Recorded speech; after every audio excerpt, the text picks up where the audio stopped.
मेरी अपनी कैपेसिटी। मैंने कहा पर अंकल इस्लाम तो केवल 4 की इजाजत देता है। तो वो तुरंत बोले बेटा एक तो सबकी होती ही है। तो बात कल समझ में आ जाए तो कल समझ के हंस लेना, कोई जल्दी नहीं है। तो मेरी जब शादी हुई तो सर मैंने गाना गाया, पीछे से गधा चिल्लाने लगा, मुझे कोई नहीं दिखा, ससुर जी टहल रहे थे। मैंने ससुर जी से कहा, मैंने कहा ससुर जी इस गधे को चुप कराओ। ससुर जी तुरंत पलट के बोले वो भी यही बोल रहा है कि इस गधे को चुप कराओ। मैंने कहा ये अपने से नहीं होगा। फिर मैं पढ़ाने गया, मैंने एक बच्चे को उठाया, मैंने कहा कि बेटा, अरे पोपाड़े भाई साहब, ये क्या है कि कवियों की कवि सम्मेलन दोनों की हत्या हो रही है। अगर मेरा आप निवेदन स्वीकार करें तो किसी को भेज करके इनको बंद करवा दें और बढ़िया करा के। ये अगर पोपो करना बंद कर देंगे तो थोड़ा सा हम हमारी दुकानदारी जमा लेंगे और आपको एक ठहाको भरी शाम देकर जाएंगे, एक देशभक्ति से और श्रृंगार के गीतों से ओत-प्रोत भरी शाम देकर जाएंगे। इस चीज का दावा मैं इस मंच से करता हूँ। मित्रों चलिए मैं आप लोगों को जोड़ता हूँ, अपनी कोशिश करता हूँ कि आप मेरी आवाज ज्यादा सुन पाए, लेकिन आप थोड़ी सी तालियां वगैरह बजा लेंगे तो हमें भी ऊर्जा रहेगी। मित्रों अगर आप 50% आपकी चेतना मुझे दे देंगे, हम गारंटी लेते हैं हम 200% चेतना आपकी देंगे। माताएं बहनें बात कर रही है, कोई बहुत बड़ा विषय नहीं हो तो आप लोग बातें ना करें। मैंने सबको देख लिया यहाँ से, किसी भी महिला की साड़ी किसी दूसरी महिला से मैच नहीं हो रही है। आप बिल्कुल निर्भीक होकर के बैठिए, कोई टेंशन की जरूरत नहीं है। वो तो बेचारा पुरुषों के भाग्य में एक सफेद शर्ट और एक काली पैंट पूरी जिंदगी निकाल देते हैं। लड़कियों जैसा नहीं कि लिपस्टिक के भी 10 शेड हो। मतलब हम तो बेचारे पुरुष इतने भोले होते हैं कि सुबह शैम्पू की जगह कंडीशनर से नहा लेते हैं तो रात भर टेंशन में रहते हैं, कौन सा था यार, झाग तो आया ही नहीं, एक्सपायर तो नहीं हो गया था। मैं आपको 100% मस्ती देके जाऊंगा, इस बात की गारंटी ले रहा हूँ इस मंच से, आप सुनिए। फिर मैंने कहा कि मुझसे गाना वाना नहीं होगा, मैं पढ़ाने गया, मैंने एक लड़के को उठाया, मैंने कहा बेटा एक बात बता, बड़ा होके क्या बनेगा? वो तुरंत बोले कुछ नहीं बनूंगा। मैंने दूसरे को उठाया, मैंने कहा बेटा तू क्या बनेगा? बोले सर मैं चांद पे जाऊंगा। मैंने लोग बैठे हुए हैं, मैंने उस बच्चे से कहा, मैंने कहा देख सीख इससे, ये बड़ा होके चांद पे जाएगा। तो पहला वाला बच्चा तुरंत बोले ये ढंग से इसके बाप पे तो गया नहीं, ये चांद पे क्या खा जाएगा? मेरे को समझ में आ गया ये भी अपने से नहीं होगा। तो सर मैं पर्यावरण विभाग में गया नौकरी करने के लिए। अब अगर बात अच्छी लगे तो मजे ले लेना और पीछे तक के लोग ताली बजा देना तो मैं समझ जाऊंगा कि आपको मेरी आवाज आ रही है। मैं साहब पर्यावरण विभाग में गया, आदरणीय भाई साहब सबने पौधे लगाए, मेरा नंबर आया, मैंने भी पौधे लगाए, मेरे को पुलिस वाले पकड़ के ले गए। तो मैं जमानत पे कवि सम्मेलन कर रहा हूँ। मैंने कहा साहब क्या हुआ? पुलिस वाले पकड़ के ले गए, कोर्ट की 5 तारीखें हो गई है और कोर्ट की 5 तारीखों में मैं मजिस्ट्रेट साहब को समझा के थक गया हूँ कि मजिस्ट्रेट साहब गांजे का पौधा भी तो पौधा ही होता है। तालियां कमजोर है आप लोगों की। और वाह भाई गांजा मास्टर, ताली वाली बजा दे यार एक बार, बढ़िया बढ़िया। और अब ये जितने पुरुष हैं, केवल 15 मिनट इस पुनीत पावन मंच पर खड़ा हूँ, हम सब होली के, नवरात्रि के और गणगौर के कवि सम्मेलनों में सब कहीं ना कहीं किसी ना किसी रात के मेहमान हैं, सबके गले कहीं ना कहीं थके हुए हैं। निश्चित तौर पर केवल आपकी तालियां हैं जो ऊर्जा देगी। मुझे 4 पंक्तियां याद आती, कहते हैं कि सितारों की जगमगाहट अच्छी लगती है, दिल में गम हो तो खुशी की आहट अच्छी लगती है, हम सब भी इसी धरती के इंसान हैं दोस्तों, हमें भी तालियों की गड़गड़ाहट अच्छी लगती है। अभी भी जो लोग घर से कसम खाकर आए हैं अपनी अपनी सगी पत्नियों की कि ताली नहीं बजाएंगे, मैं उनको अपनी अपनी पड़ोसनों की कसम देता हूं कि एक बार बजा दो।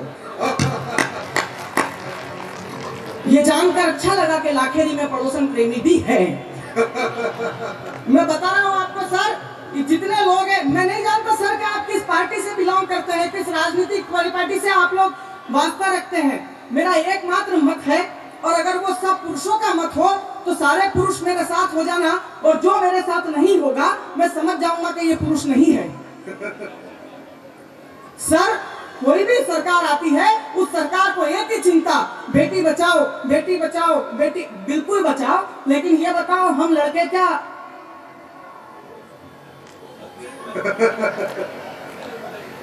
हो गया?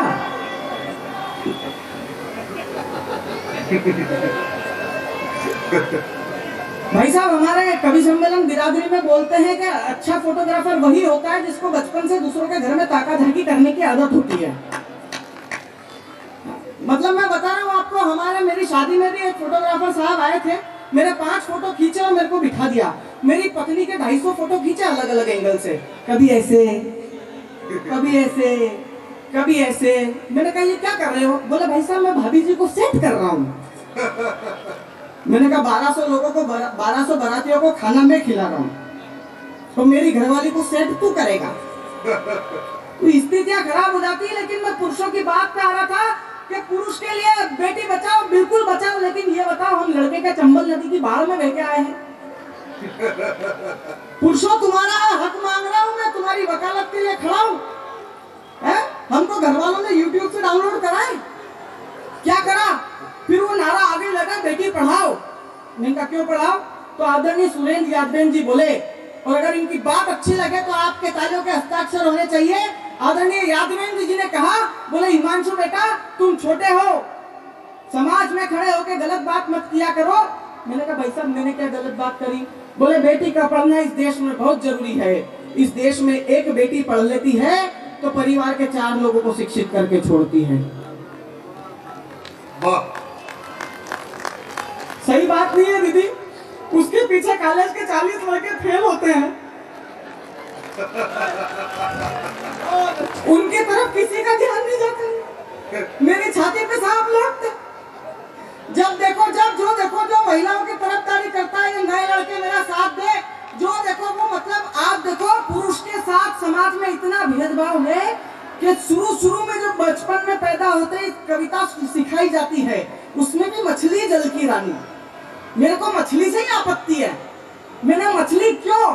जबकि आप ध्यान से देखो वो तालाब में आपको केकड़े, झींगे, मगरमच्छ, सांप सब, बाकी मछली जल की रानी।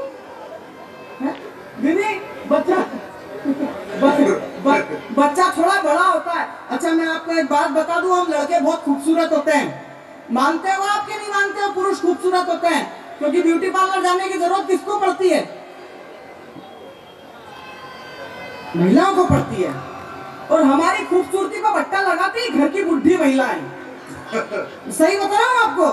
घर में छोटा सा बच्चा पैदा हुआ, आप देखो ये बुढ़ी आ जाती गरम गरम सरसों का तेल करके, और जो लगाती है पूरे शरीर पे।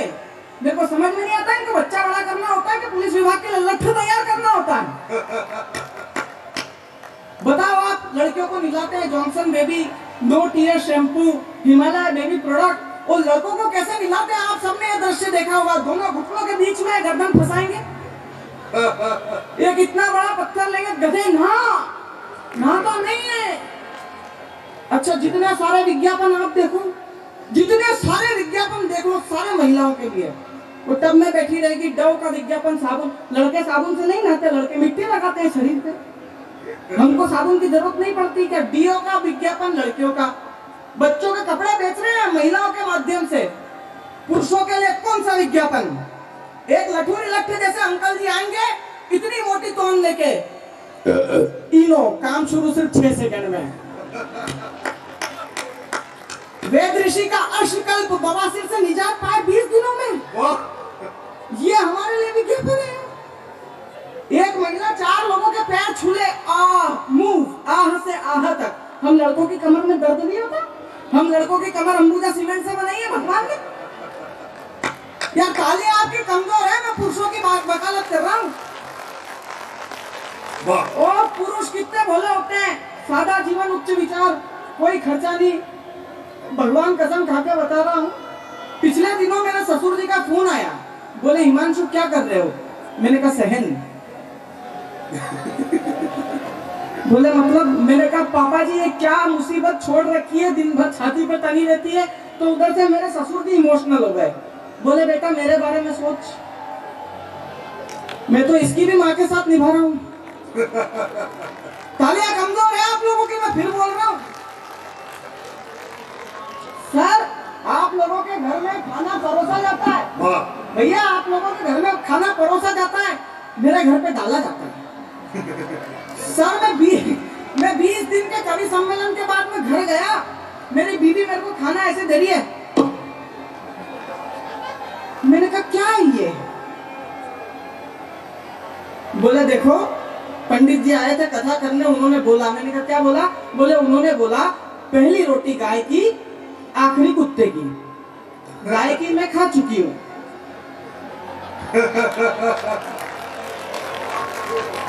मैंने कहा कि इस पे थोड़ा सा घी लगा दे यार। बोले जैसी है वैसी खा लो। मुझे बहुत गुस्सा आया। मेरे हाथ में मोबाइल था, मैंने मोबाइल फेंक के मारा। उसके हाथ में बेलन था साहब। बेलन मारा, इधर सर फूटा। हमारे उधर बोलते हैं घुम्मा उचक गया, आपके यहाँ भी यही बोलते हैं ना, घुम्मा उचक गया। 4 दिन बाद निकला तो अशोक भैया मिले मेरे को जयपुर में। बोले हिमांशु क्या हो गया? मैंने भैया आपकी लाड़ी ने मारा मेरे को, घुम्मा उचक गया। तो ये तुरंत बोले इस पे घी लगा।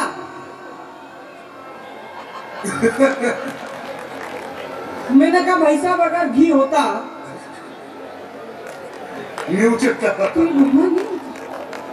और मैं बताता हूँ, पुरुष सादा जीवन उच्च विचार, और पुरुषों हिमांशु भवंडर को सुन लो। मैं वो चीजें बता के जाऊंगा जो जीवन में कभी नहीं सुन सकते और न देख सकते हो। हमारे ऊपर महिला इल्जाम लगाती है, मंच पर बैठी हुई है, मेरे को हर जगह आपत्ति होती है। आप देखो